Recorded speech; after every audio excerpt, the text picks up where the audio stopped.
Mesdames et messieurs, bonjour et bienvenue dans votre rendez-vous hebdomadaire.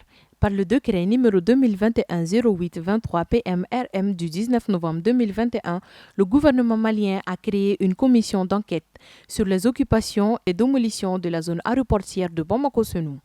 Placé sous l'autorité du ministère de la Justice et des Droits de l'Homme, l'organe est chargé de plusieurs missions.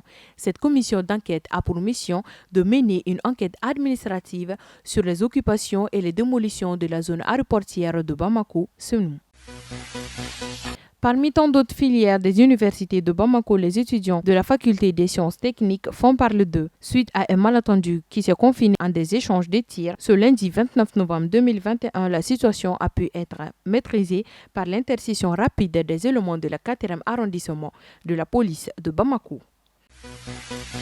Une décision en vigueur depuis 2012 a encore été rappelée par le département de la sécurité de la protection civile le 30 novembre 2021 que les pétards et les autres feux d'artifice sont formellement interdits dans toute l'étendue du territoire national. Condamné en 2016 pour son rôle de la destruction des mausolées de Tombouctou, Ahmed Al-Faki Al-Mahdi sera libéré en septembre 2022.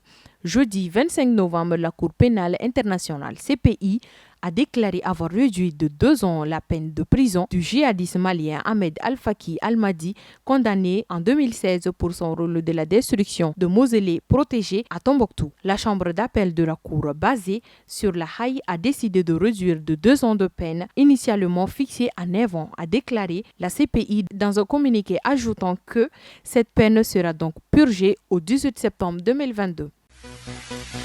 Une importante quantité de produits dopants, dont 18 659 kg de cocaïne d'une valeur marchande de plus de 5 milliards de francs CFA, intercellés par l'Office central des stupéfiants OSC. Hier mardi 30 novembre 2021, c'était à Dio, en présence du directeur des offices centrales des stupéfiants, le colonel Fousseini Keita, non moins président de la Commission nationale des destructions.